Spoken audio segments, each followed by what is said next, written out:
Hello guys, welcome back to civil Mantra. तो आज की वीडियो में हम यूनिट 1 के सारे न्यूमेरिकल्स को डिस्कस करेंगे। तो यूनिट 1 का पार्ट 7 होगा। तो देखते हैं अपने न्यूमेरिकल से। तो सबसे पहला न्यूमेरिकल हमारा जो है, अब मैंने यहाँ पर क्या किया है, न्यूमेरिकल के लिए मैंने PYQ क्वेश्चन ही आप लोग के लिए रखे हैं ताकि यहाँ पर चांसेस भी ज़्यादा होते हैं प्रीवियस ईयर क्वेश्चन के रिपीट होने के, और आप इनसे लॉजिक भी समझ जाओगे कि अगर ऐसा कोई सिमिलर क्वेश्चन आता है तो आप पेपर में उसको ईजिली कर पाओगे। ठीक है, तो क्वेश्चन क्या बोल रहा है, for the circuit shown in figure 1.8.1 determine I1, I2, I3, I4 and V0। तो हमें यहाँ पर बोला गया है, हमें एक सर्किट डायग्राम दिया गया है, ठीक है, और उसमें हमें करंट और वोल्टेज निकालना है। ठीक है, I1, I2, I3, I4 और V0 निकालना है। तो ये आपका यहाँ पर सर्किट है। अब सर्किट एलिमेंट तो हमें पता ही है कौन कौन से होंगे, है ना। ये तुम्हारा वोल्टेज सोर्स हो गया 10 वोल्ट का, ठीक है। इसके बाद यहाँ पर क्या हो गया, यहाँ पर तुम्हारा एक डायोड लगा हुआ है, ठीक है, ये तुम्हारा डायोड है। करंट क्या है, यहाँ पर I1 करंट दिखाया गया है, यहाँ पर I2 करंट है।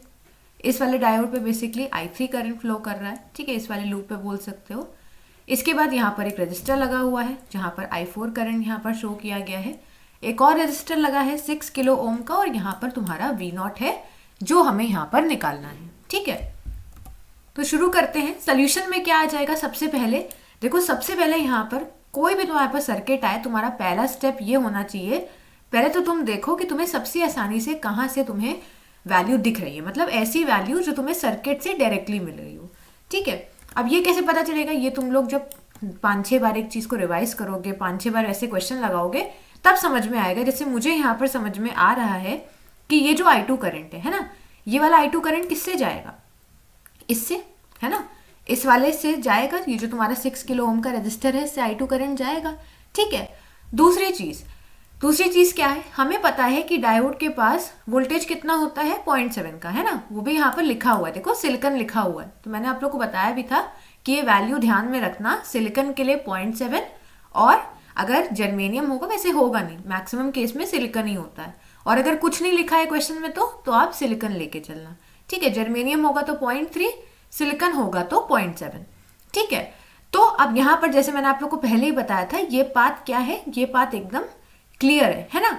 मतलब यहाँ पर जो वोल्टेज होगा, इस वाले लेवल पे जो वोल्टेज होगा, वही वोल्टेज तुम्हारा यहाँ पे भी होगा, है ना, क्योंकि ये पाथ क्या है, ये पाथ एकदम क्लियर है।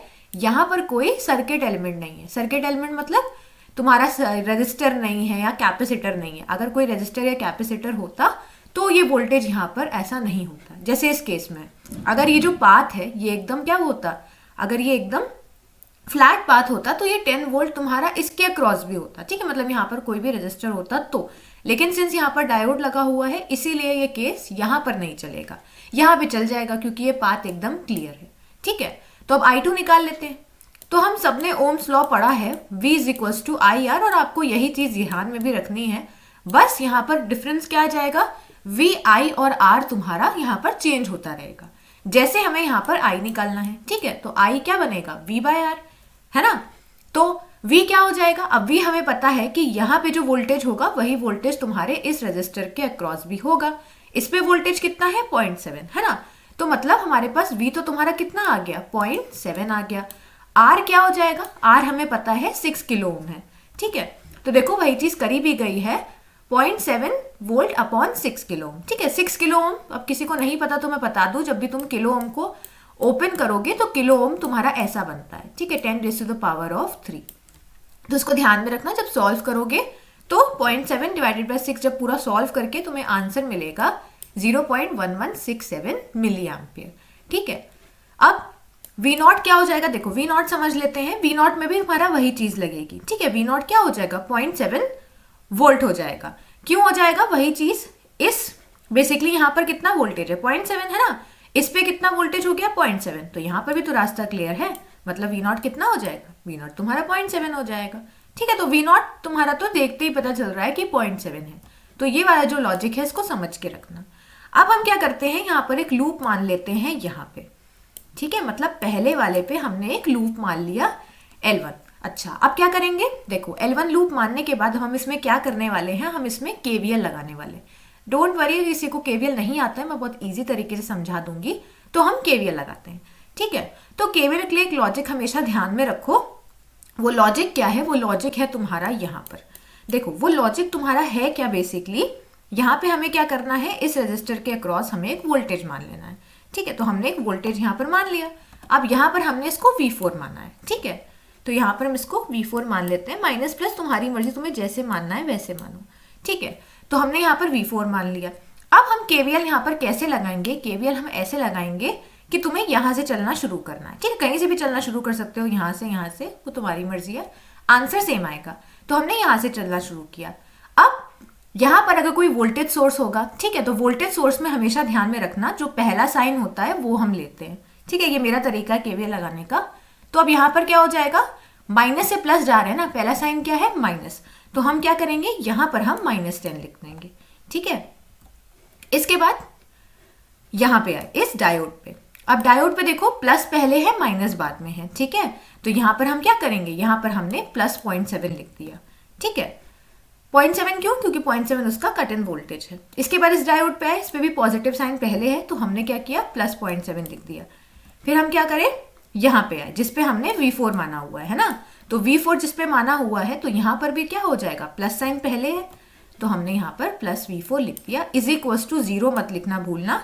जब V4 को सॉल्व करोगे तो तुम्हें 8.6 वोल्ट वैल्यू मिलेगी। आई होप आप लोग KVL समझ गए होगे। कुछ नहीं करना है, KVL में हर एक सर्किट एलिमेंट या हर एक वोल्टेज सोर्स पे जाओ, जो पहला साइन है वो पहला साइन यहाँ पर लगा दो। ठीक है, रजिस्टर केस में थोड़ा चेंज हो जाता है, वो अभी हम देख लेंगे, लेकिन ये तुम्हारा KVL का यहाँ पर पूरा लॉजिक था। तो यहाँ से हमें क्या मिला, V4 मिल गया। V4 हमें क्यों चाहिए, क्योंकि हमें यहाँ पर I1 I2 I3 I4 है ना, क्वेश्चन में क्या है, I1 I2 I3 I4। I2 तो हमें मिल गया, अब हम I4 निकालने के चक्कर में है। लेकिन I4 निकालोगे कैसे, R तो तुम्हें पता है ना, यहाँ पर तुम्हें इस रेजिस्टेंस की तो वैल्यू पता है, I4 तुम्हें निकालना है। अब अगर तुम्हें वोल्टेज भी नहीं पता होगा तो दो अननोन क्वांटिटी हो गई ना, तो एक तो यहाँ पर नोन होनी चाहिए, तो इसीलिए हमने यहाँ से V4 निकाल लिया। अब बड़ा आसान है, अब हम वही ओम्स लॉ से I4 की वैल्यू निकाल देंगे। V4 हमें पता है 8.67 वोल्ट, R की वैल्यू है 8 किलो ओम, सॉल्व करोगे करंट की वैल्यू मिल जाएगी। ठीक है, अच्छा एक चीज और इस पे ध्यान देना, यहाँ पर देखो इसी सर्किट में, इसी लूप में I4 करंट भी फ्लो कर रहा है ना, और इसी सर्किट में I1 करंट भी फ्लो कर रहा है ना, वही बात तो है, इसी सर्किट में तो यहाँ पर फ्लो कर रहा है इसी लूप में, तो I4 और I1 की वैल्यू इक्वल हो जाएगी। ठीक है, तो देखो यहाँ पर हमने I4 निकाला, वही वैल्यू तुम्हारी I1 की भी हो गई। अब KVL हमने समझ लिया, अब हम KCL समझते हैं। देखो KCL क्या है, KCL हमें इस नोड पे लगाना है। ठीक है, इस वाली नोड पे हम यहाँ पर KCL लगा रहे हैं। KCL कुछ नहीं होता है, KCL ये होता है कि इस एक पॉइंट पे कौन सा करंट एंटर कर रहा है इज इक्वल्स टू कौन सा करंट एग्जिट कर रहा है। ठीक है, ऐसा तुम बोल सकते हो कि ऐसा यहाँ पर KVL लगता है। मान लो ए करंट एक नोड पे एंटर किया और B और C क्या हुआ, B और C यहाँ पर एग्जिट किया, तो KCL का आंसर क्या हो जाएगा, A is equals to B plus C। ठीक है, तो ये तुम्हारा KCL हो जाएगा। तो अगर हम इस नोड पे देखें, तो इस नोड पे देखो I1 करंट तुम्हारा एंटर कर रहा है और I2 और I3 एग्जिट कर रहे हैं इस नोड के, तो KCL क्या हो जाएगा, KCL हो जाएगा तुम्हारा I1 is equals to I2 plus I3।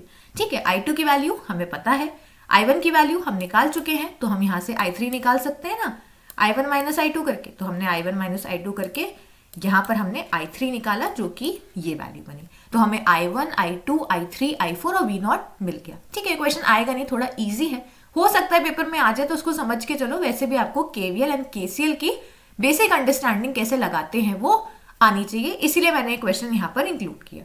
ठीक है, तो आई होप आपको समझ में आ गया होगा।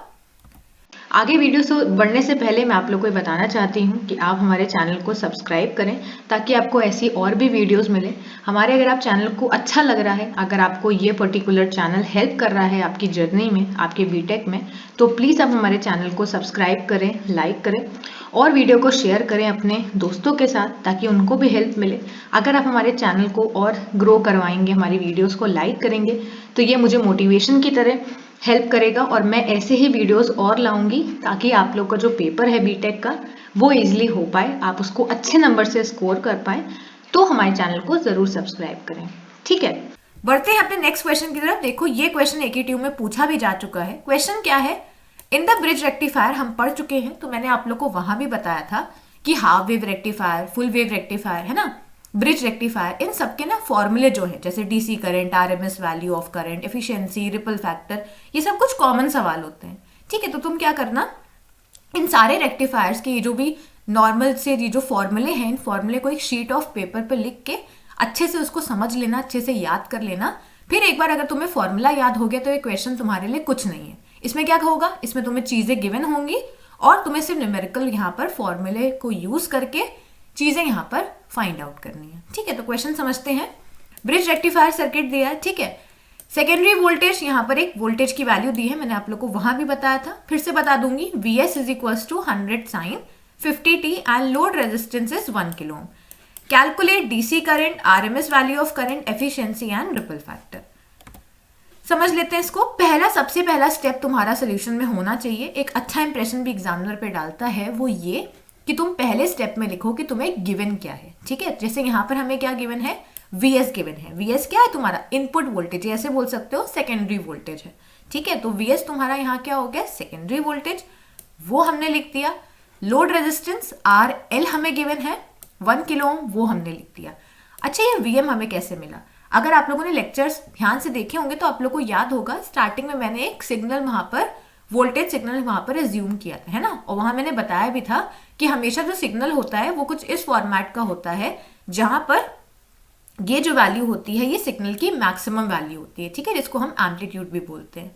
तो यहाँ पर तुम्हारा मैक्सिमम वैल्यू जो Vm है वो 100 हो जाएगा। ठीक है, इसी इक्वेशन से हमने निकाली है, तो Vm तुम्हारा 100 हो गया। अब हमें क्या करना है, अब हमें IDC निकालना है ना। तो IDC का अगर आपको फॉर्मूला याद हो, कुछ नहीं है, ये भी ओम्स लॉ ही है ना, V is equals to IR। तो हमें IDC निकालना है तो हमें VDC चाहिए और RL तो हमें पता है। अब VDC कैसे निकालोगे, तो VDC का भी फॉर्मूला मैंने बताया था। VDC का फॉर्मूला हो जाएगा 2Vm/पाई। 2 यहाँ पर कांस्टेंट टर्म है, पाई की वैल्यू रख देना 3.14। ठीक है, Vm की वैल्यू कितनी है, 100। सॉल्व किया तो हमें यहाँ पर 63.66 वैल्यू मिल गई। ठीक है, यहाँ पर वोल्ट जरूर लिख देना। फिर तुम्हारा क्या आया, फिर हमने VDC निकाल दिया। ठीक है, तो VDC की जो वैल्यू मिली प्लस RL की वैल्यू, सॉल्व करोगे तो तुम्हें ये वैल्यू IDC की मिल जाएगी। ठीक है, मतलब पहला पार्ट हमारा यहाँ पर सॉल्व हो गया। बढ़ते हैं अपने दूसरे पार्ट की तरफ, जो कि है IRMS। यहाँ पर भी वही चीज होगी। IRMS के लिए हमें VRMS चाहिए। VRMS कैसे निकलेगा, वो भी मैंने बता रखा है। VRMS निकलेगा मैक्सिमम एम्पलीट्यूड अपॉन √2। ठीक है, Vm हमें पता है, सॉल्व करेंगे वैल्यू आ जाएगी 70.71। VRMS की वैल्यू रखी, RL की वैल्यू रखी, सॉल्व किया, तुम्हें आंसर मिल गया। ठीक है, थर्ड आता है एफिशिएंसी। सो एफिशिएंसी का वहां पर मैंने एक आप लोग को फॉर्मूला बताया था, ये फॉर्मूला भी ध्यान में रखना। फॉर्मूला क्या है एफिशिएंसी का, VDC multiply by IDC upon VRMS multiply by IRMS। ठीक है, तो तुम इसको ऐसे ध्यान में रख सकते हो कि हम यहाँ पर क्या कर रहे हैं, V और I का मल्टीप्लीकेशन ले रहे हैं। ठीक है, ऊपर DC वाला V और I ले रहे हैं और नीचे RMS वाला। तो VDC भी हमें पता है, IDC भी हमें पता है, VRMS भी पता है और IRMS भी पता है। सॉल्व करोगे तो तुम्हें कितनी वैल्यू मिल जाएगी, यहाँ पर सॉल्व करके तुम्हें यहाँ पर 80% वैल्यू मिल जाएगी। भूलना नहीं, अपने आंसर को यहाँ पर 100 से मल्टीप्लाई जरूर करना। ठीक है, जैसे यहाँ पर 0.8022 वैल्यू आई थी, फिर हमने इसको 100% से मल्टीप्लाई किया तो हमें वैल्यू कितनी मिल गई, 80%। ठीक है, फोर्थ में आता है रिपल फैक्टर। रिपल फैक्टर का फॉर्मूला मैंने बता रखा है, क्या था, √of VRMS upon VDC square -1।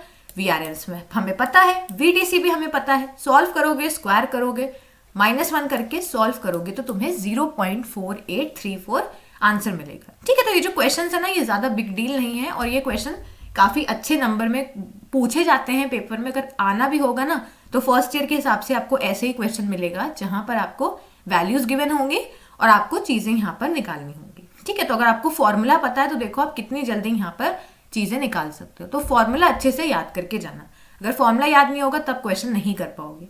ठीक है, नेक्स्ट क्वेश्चन पे बढ़ते हैं। तो नेक्स्ट क्वेश्चन तुम्हारा क्या है, नेक्स्ट क्वेश्चन तुम्हारा क्लैम्पर के ऊपर है, तो मैंने यहाँ पर हर टाइप के क्वेश्चन करवा रखे हैं। नेक्स्ट है स्केच V0। हमें यहाँ पर V0 VI दे रखा है। ठीक है, इनपुट वोल्टेज दे रखा है, हमें आउटपुट वोल्टेज को यहाँ पर स्केच करना है। ये तुम्हारा सर्किट है। ठीक है, जहाँ पर एक कैपेसिटर है, एक डायोड लगा है, उसके बाद एक वोल्टेज सोर्स, एक रेजिस्टेंस है, V0 है, जैसे क्लैम्पर का सर्किट था। तो अगर आपने क्लैम्पर की जो थ्योरी है उसको अच्छे से पढ़ा होगा वहां पर, तो आप ये क्वेश्चन बहुत ईजिली कर लोगे। ठीक है, सबसे पहले हम पॉजिटिव हाफ में देखते हैं, पॉजिटिव हाफ साइकिल में क्या होने वाला है। पॉजिटिव हाफ साइकिल में क्या होगा, ऑब्वियसली ये क्या होगा, डायोड तुम्हारा फॉरवर्ड बायस्ड हो जाएगा, है ना। तो हम क्या करने वाले हैं, यहाँ पर हम वही चीज केवीएल लगा सकते हैं, है ना, लगा लेते हैं। केवीएल कैसे लगाओगे, वही चीज जैसे मैंने बताई, पॉजिटिव हाफ साइकिल में तुम्हारा ये जो कैपेसिटर है ये क्या करेगा, मैंने आप लोगों को बताया था पॉजिटिव हाफ साइकिल में जब ये डायोड फॉरवर्ड बायस्ड हो जाता है तो ये कैपेसिटर इनपुट सिग्नल की मैक्सिमम वैल्यू तक चार्ज हो जाता है, ठीक है। और इनपुट सिग्नल की मैक्सिमम वैल्यू क्या है, यहां से आप देख सकते हो इनपुट सिग्नल की मैक्सिमम वैल्यू दे रखी है 120, ठीक है। तो ये 120 वैल्यू किसकी हो गई, 120 वैल्यू इस कैपेसिटर की हो गई, ठीक है। तो यहाँ पर क्या हो जाएगा, -120, ठीक है। तो हमने यहाँ पर -120 रख दिया, उसके बाद +20 + 0.7 बेसिकली इसको रखा है, ठीक है। तो +20 + 0.7, अच्छा यहाँ पर देखो डिफरेंस आ गया। आप कहोगे भी मैंने पीछे बताया था, अभी हम जो पहला क्वेश्चन कर रहे थे वहां मैंने क्या बताया था, वहां मैंने ये बताया था कोई वोल्टेज सोर्स होगा तो हमें पहला साइन लेना है ना। लेकिन हमेशा ध्यान में रखना रेजिस्टेंस या फिर कैपेसिटेंस के केस में हम माइनस लेते हैं, ठीक है। अगर आप मेरा वाला रूल लगा रहे हो केवीएल में, तो अगर आप अपना लगा रहे हो तो वो आप अपने हिसाब से करना, लेकिन अगर आप पहला वाला साइन ले रहे हो तो आप रेजिस्टर एंड कैपेसिटर में हमेशा माइनस साइन लेना, ठीक है। तो इसको समझ लेते हैं। तो हमने क्या किया, -120 कर दिया, है ना, क्योंकि इसकी मैक्सिमम वैल्यू है। तो यहाँ पर हमने -120 + 20 + 0.7 सॉल्व करोगे तो 99.3 वोल्ट वैल्यू आ जाएगी। इसके बाद क्या करना है, इसके बाद हम V0 लेंगे। तो जैसे मैंने बताया था कि अगर ये आपका क्या हो जाएगा फॉरवर्ड बायस, तो ये क्लोज लूप की तरह काम करेगा, है ना, क्लोज लूप की तरह काम करेगा। तो V0 की वैल्यू क्या हो जाएगी, 20 + 0.7। कैसे, देखो 20 ये हो गया, है ना, ये V0 क्या है, इस रेजिस्टेंस को भी अगर हम हटा दें, ठीक है, ऑब्वियसली बात है, अगर ये क्लोज वो हो गया है तो इसका वोल्टेज कितना हो जाएगा, 0.7। हमें पता है सिलिकॉन के पास कितना फॉरवर्ड वोल्टेज होता है, 0.7 का। तो ये 20, ये 0.7, ये तुम्हारा V0 बन जाएगा, ठीक है। तो ये 20 + 0.7 20.7 हो जाएगा। नेगेटिव जो हो जाएगा तब क्या होगा, नेगेटिव हाफ साइकिल में तुम्हारा डायोड जो है वो रिवर्स बायस हो जाएगा। रिवर्स बायस के केस में क्या हो जाएगा, ये ओपन सर्किट हो जाएगा। तो हमें तो इससे मतलब ही नहीं है, हमें इस ब्रांच से कोई मतलब नहीं है। V0 हमारा क्या हो जाएगा, ये वाला VI, ये वाला VI -99.3, मतलब अब तुम्हारी जो कैपेसिटर की वैल्यू है वो, कैपेसिटर की वैल्यू क्या है 99.3 वोल्ट, अभी इसके पास इतना वोल्टेज है, ठीक है। तो हमने वही चीज करी है, हम इसको भूल जाओ, इस रेजिस्टेंस को भूल जाओ, हमने इस पे केवीएल लगा दिया है, ठीक है। तो हमने क्या किया, +V0 - VI, देखो +V0 - VI, अब तुम उधर लेके जाओगे तो क्या हो जाएगा, पॉजिटिव VI। देखो फिर से बता देती हूँ, +V0, है ना, तुम्हारा क्या हो जाएगा -VI + 99.3, ठीक है। वो तुम्हें जैसे केवीएल लगाना तुम ऐसे लगा सकते हो, तो मेरा तरीका नहीं समझ में आ रहा तो तुम अपना तरीका भी लगा सकते हो, उसमें कोई प्रॉब्लम नहीं है, ठीक है।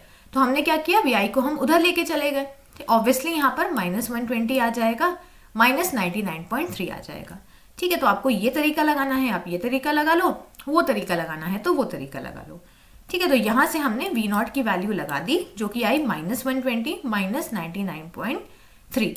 अब यहाँ पर आप क्या कर सकते हो, अगर हम इस ब्रांच को भूल जाएं और इस ब्रांच को भूल जाएं तो यहाँ से मुझे साफ साफ दिख रहा है कि ये V0 क्या हो जाएगा, ये V0 हो जाएगा इस VI की वैल्यू, है ना, और इस कैपेसिटर की वैल्यू। अब कुछ लोग कहेंगे -120 क्यों, -120 इसीलिए, एक तो आप ऐसे समझ सकते हो कि ये नेगेटिव हाफ साइकिल है ना, ऑब्वियसली इसकी जो पीक वैल्यू होगी नेगेटिव में वो भी -120 होगी, या तो ऐसे समझ लो और या तो केवीएल के तरीके से समझ लो, जैसे भी समझना है वैसे, ठीक है। अब हमें स्केच करना है, स्केच करना बहुत आसान है। इनिशियली आपकी वैल्यू यहाँ से शुरू होगी नीचे से, उसके बाद पॉजिटिव हाफ साइकिल की वैल्यू कितनी है V0 की 20.7, तो हमने यहाँ पर 20.7 कर दिया। उसके बाद क्या होगा, माइनस में वैल्यू जा रही है ना, नेगेटिव हाफ साइकिल में वैल्यू माइनस में जा रही है, तो हमने नेगेटिव हाफ साइकिल में माइनस में वैल्यू कर दी 219.35, जो कि इसकी पीक वैल्यू होगी नेगेटिव हाफ साइकिल में, और पॉजिटिव हाफ साइकिल में 20.7। तो अगर आपने क्लैम्पर का वीडियो अच्छे से देखा होगा तो आपको ये सारी चीजें काफी आसान लग रही होंगी, नहीं है तो 2-3 बार इसको रिवाइज करना, आपको इजिली यहाँ पर समझ में आ जाएगा, ठीक है। बढ़ते हैं अपने नेक्स्ट क्वेश्चन की तरफ, जो कि है क्लिपर का क्वेश्चन। तो क्लिपर के क्वेश्चन में आप देख सकते हो, अब कुछ लोग कहेंगे हमें पता कैसे चलेगा कि ये क्लिपर है क्लैम्पर, तो सर्किट तो मैंने बताया ही था, है ना, डिफरेंट टाइप ऑफ क्लिपर। और इसका दूसरा यहाँ पर एक और आइडिया है कि अगर आप सर्किट में डायोड और रेजिस्टेंस देख लो तो समझ जाना क्लिपर सर्किट है। अगर कहीं कैपेसिटर दिख जाए प्रीवियस क्वेश्चन की तरह तो समझ जाना क्लैम्पर सर्किट है। ठीक है, तो ये तुम्हारा सर्किट है और ये तुम्हें इनपुट वोल्टेज दे रखा है, पीक वैल्यू 20 वोल्ट एंड -20, देखो यहाँ पे लिखा भी है। ठीक है, -20 तुम्हारी नेगेटिव साइड में है। अब क्या करेंगे, पॉजिटिव हाफ साइकिल। तो पॉजिटिव हाफ साइकिल देखो क्या हो जाएगा, सबसे आसान पॉजिटिव हाफ साइकिल होगा। पॉजिटिव हाफ साइकिल में डायोड क्या हो जाएगा, डायोड तुम्हारा क्या हो जाएगा, रिवर्स बायस है ना, प्लस का माइनस के साथ और माइनस का प्लस के साथ। ठीक है, तो वी नॉट क्या हो जाएगा, वी नॉट तुम्हारा वी आई के इक्वल हो जाएगा, जैसे मैंने तुम लोगों को क्लिपर में बताया भी था, है ना। वहां पे मैंने तुम लोग को बताया था कि रास्ता तो खुल गया है, तो इस रास्ते से तो हमें कोई मतलब ही नहीं है, मतलब एक तरह से ये ब्रांच यहाँ से कट गई है।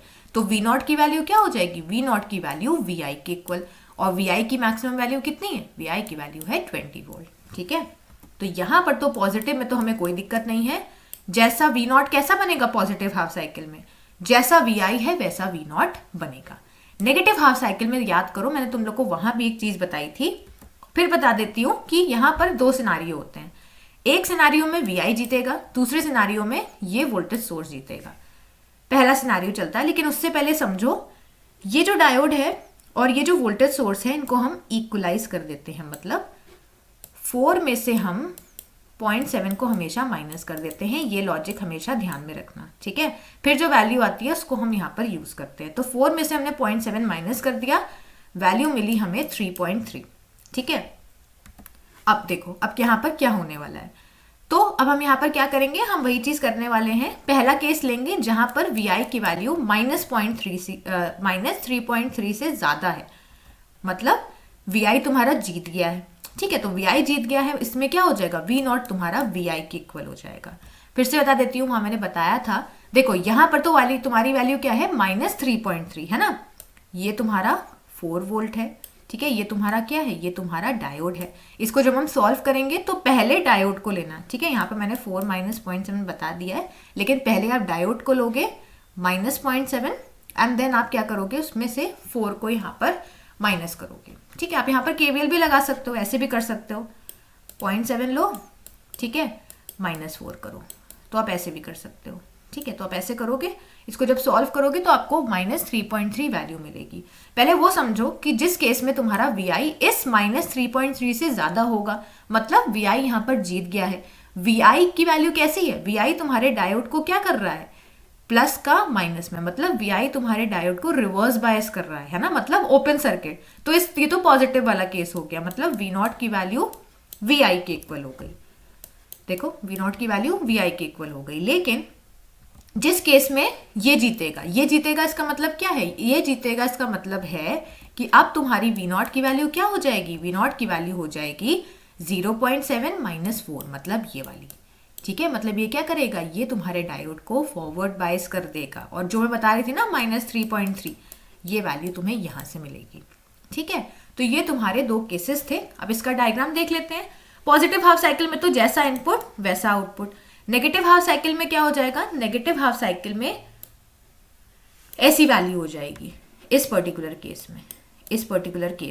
ठीक है, इस पर्टिकुलर केस में क्या हो जाएगा, जहां पर तुम्हारी वी आई की वैल्यू -0.33 से कम होगी वहां पर तुम्हें वैल्यू क्या मिल जाएगी, वहां पर तुम्हें वैल्यू -3.33 ही मिल जाएगी। ठीक है, तो ये तुम्हारा क्लिपर था। जैसे हमने वहां सारे स्टेप करे थे वही सेम स्टेप तुम्हें यहाँ पर भी एज इट इज बस कर देने हैं। बस डिफरेंस क्या है, वहां वैल्यू नहीं थी, यहाँ वैल्यू आ गई है। ठीक है, नेक्स्ट पे चलते हैं। अब हम लोग जीनर डायोड के क्वेश्चन को सॉल्व करेंगे। इनके चांसेस ज्यादा है आने के as compare to clipper clamper. तो जीनर डायोड का क्वेश्चन आसान भी होता है ना, बहुत इजी क्वेश्चन होते हैं इनके भी। क्वेश्चन क्या है, for the circuit shown below determine the value of maximum and minimum Zener diode current. तो यहाँ पर हमें जीनर डायोड करंट निकालना है, उसकी मैक्सिमम एंड मिनिमम वैल्यू निकालनी है। ठीक है, अब देखो क्वेश्चन में दिया हमें क्या क्या दिया हुआ है। तो ये तुम्हारा वोल्टेज सोर्स है ना। हमेशा वोल्टेज सोर्स अगर तुम्हें ऐसा दिखे ना, मैंने पहले भी बताया था, अगर ये एरो दिखे तो समझ जाना ये वेरिएबल वोल्टेज सोर्स है। ठीक है, अब यहाँ देखो 80-120 वोल्ट वैल्यू दी हुई है। इसका मतलब तुम्हें ऐसा कहीं भी दिखे तो एक चीज इससे समझना कि 80 वोल्टेज सोर्स की मिनिमम वैल्यू है और 120 वोल्ट वोल्टेज सोर्स की मैक्सिमम वैल्यू है। ठीक है, RS दिया हुआ है।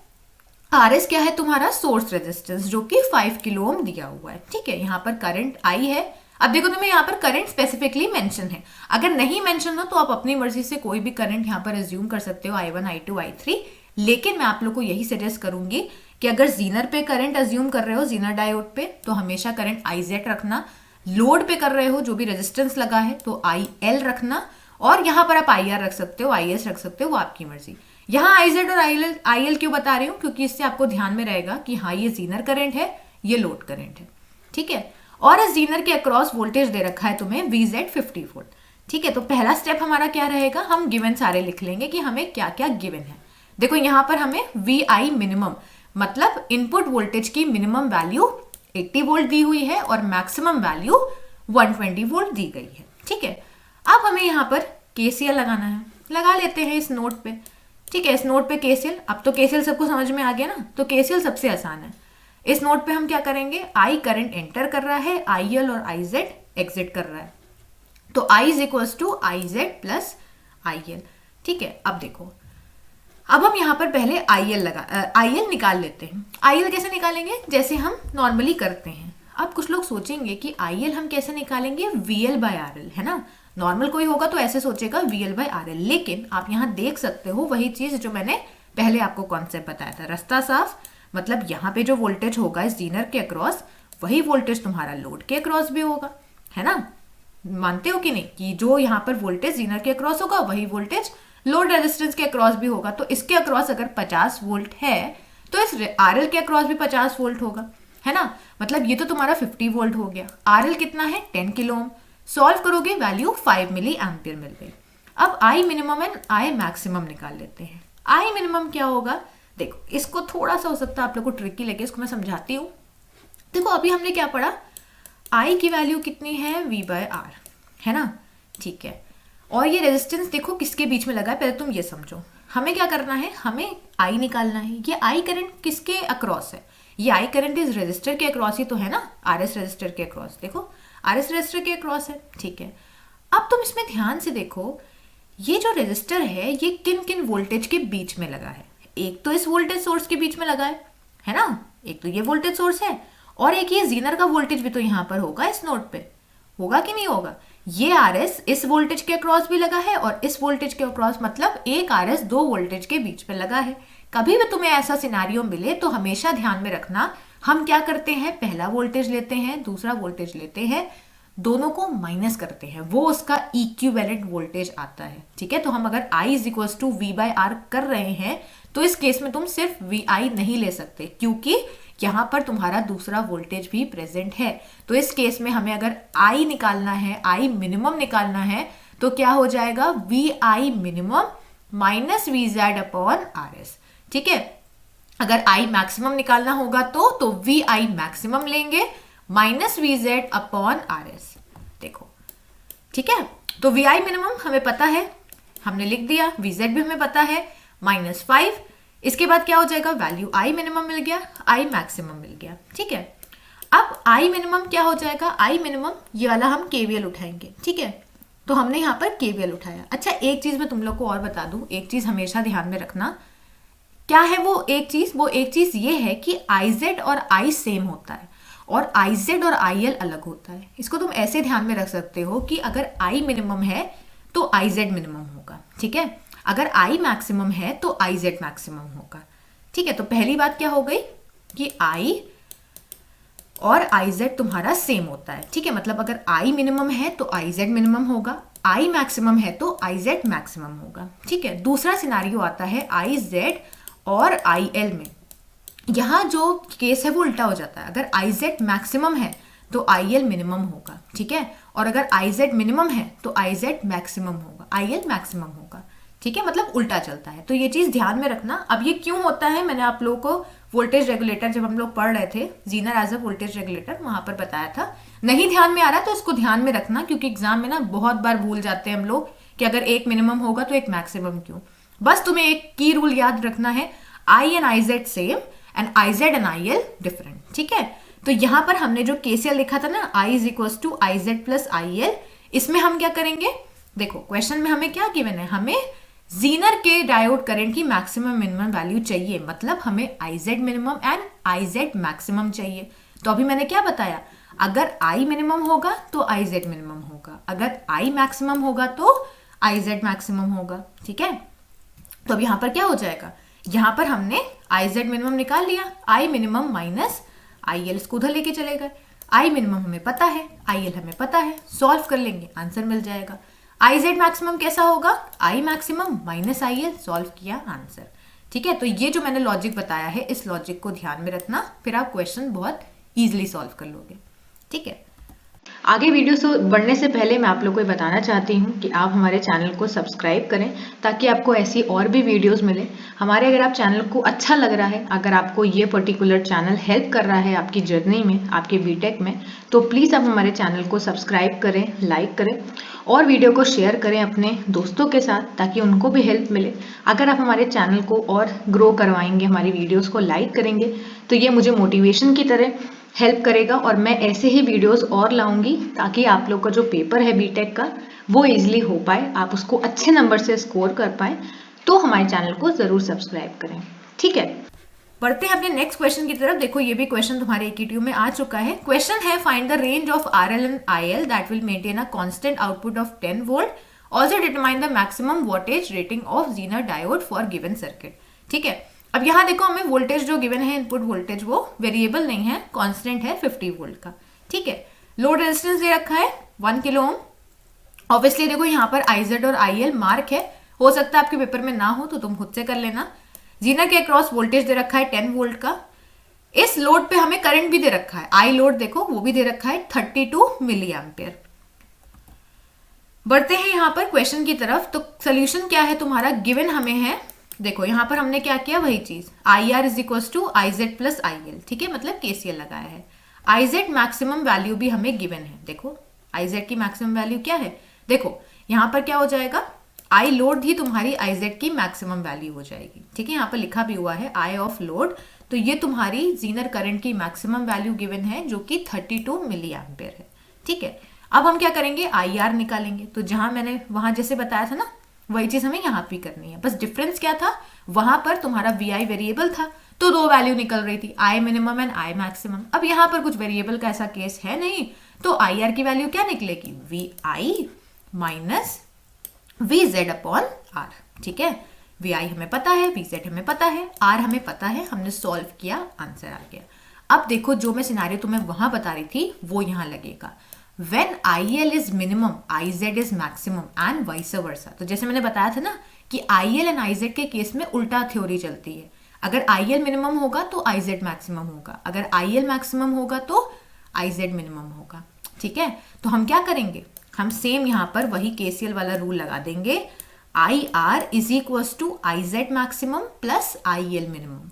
ठीक है, या IZ minimum plus IL maximum. ठीक है, मतलब उल्टा चलेगा। आई होप आप लोग समझ गए होंगे। अब तो आई आर, पहले हमने ये वाला केस लिया, पहला वाला, क्योंकि यहां से हमें आई एल की वैल्यू निकालनी है ना, क्वेश्चन में क्या गिवन है, हमें R L and I L की वैल्यूज चाहिए। तो यहाँ हमने क्या किया, आई आर की वैल्यू लिख दी। ठीक है, अब देखो एक चीज और, कुछ लोग कंफ्यूज हो सकते हैं कि हमने आई आर को 40 मिली एम्पियर को 40 इंटू 10⁻³ कैसे लिखा है। तो इसको हमेशा ध्यान में रखना, जब हम किलो को ओपन करते हैं तो 10⁻³ से +3 से मल्टीप्लाई करते हैं। ठीक है, और मिली एम्पेयर को जब खोलते हैं तो उसमें 10⁻³ से मल्टीप्लाई करते हैं। ठीक है, तो इसको ध्यान में रखना। आई जेड मैक्सिमम की वैल्यू रख देते हैं 32 multiply by 10⁻³ plus I L minimum, तो हमें आई एल मिनिमम मिल गया। अब आर एल मैक्सिमम निकाल देते हैं। आर एल मैक्सिमम क्या हो जाएगा, देखो आर एल की मैक्सिमम वैल्यू क्या हो जाएगी भैया, वोल्टेज तो वही रहेगा है ना जो मैंने पीछे बताया था, तो वोल्टेज तो तुम्हारा क्या हो जाएगा, वी नॉट। ठीक है, वी नॉट या वी जेड जो भी तुम्हें लिखना है वो लिख लो। ठीक है, तो ये तो 10 हो गया। आई एल मिनिमम, अच्छा अब कुछ लोग ये सोचेंगे कि ये कैसे हो रहा है। देखो अगर तुम्हें इनवर्सली एंड डायरेक्टली प्रोपोर्शनल का कॉन्सेप्ट पता है तो तुम यहाँ डायरेक्टली समझ जाओगे कि R L and I L तुम्हारे इनवर्सली प्रोपोर्शनल है। ठीक है, नहीं समझ में आ रहा है तो तुम इसको ऐसे ध्यान में रख सकते हो कि R L and I L के केस में भी उल्टा सिनारियो चलता है। अब मैं तुम लोगों को यहाँ पर कोशिश करती हूँ समझाने की। देखो यहाँ पर हम क्या कर रहे हैं, अगर हम यहाँ पर आर निकाले तो तुम यहाँ ऐसा समझ सकते हो कि आर एंड वी तुम्हारे डायरेक्टली प्रोपोर्शनल है। तो डायरेक्टली इनवर्सली प्रोपोर्शनल तुम ऐसे समझ सकते हो कि जो क्वांटिटी सेम लेवल पे होती हैं वो डायरेक्टली प्रोपोर्शनल होती हैं। ठीक है, मतलब अगर हम आर को बढ़ाएंगे तो V बढ़ेगा, अगर हम R को घटाएंगे तो V घटेगा, ठीक है। लेकिन जो दो क्वांटिटीज अलग अलग लेवल पे होती हैं, ठीक है, वो यहाँ पर इनवर्सली प्रोपोर्शनल कहलाती हैं। जैसे अगर हम R को बढ़ाएंगे तो I कम होगा, ठीक है। तो यहाँ पर भी वही हो रहा है, अगर RL की वैल्यू मैक्सिमम है तो IL ऑब्वियसली मिनिमम होगा। नहीं समझ में आ रहा है तो इसको तुम याद भी कर सकते हो, जैसे मैंने इस कॉन्सेप्ट को बताया, ठीक है। फिलहाल कॉन्सेप्ट यहाँ पर इनवर्सली एंड डायरेक्टली प्रोपोर्शनल का लगता है। तो V नॉट की वैल्यू हमने रख दी 10, ठीक है। उसके बाद IL मिनिमम रख दिया, हमें पता था, हम निकाल चुके हैं, हमें वैल्यू मिल गई, ठीक है। वैसे तुम IL मैक्सिमम निकाल लो। IL मैक्सिमम कैसे निकालोगे? IZ को मिनिमम रख के, ठीक है। तो IZ मिनिमम हमें पता है, हमने IZ मिनिमम की वैल्यू रख दी यहाँ पर, ठीक है, 40 - 5। तो यहाँ पर तुम जब सॉल्व करोगे पूरी वैल्यू को तो वो तुम्हें वैल्यू यहाँ पर मिल जाएगी, ठीक है। ये वाली तुम्हारी वैल्यू हो गई है IL मैक्सिमम की। यहाँ हमने IL मिनिमम लिख दिया, यहाँ हमने IL मैक्सिमम लिख दिया, ठीक है। तो यहाँ पर 40 - 5 इसको सॉल्व करोगे तो तुम्हें वैल्यू मिल गई 35 मिली एम्पियर, ठीक है। इसके बाद यहाँ पर सेम वही चीज, RL मिनिमम निकाल रहे हैं तो IL मैक्सिमम होगा, 10 रख दिया, 35 मिली एम्पियर रख दिया, सॉल्व कर दिया। तो अब यहाँ से देखो IL की मिनिमम वैल्यू क्या होगी?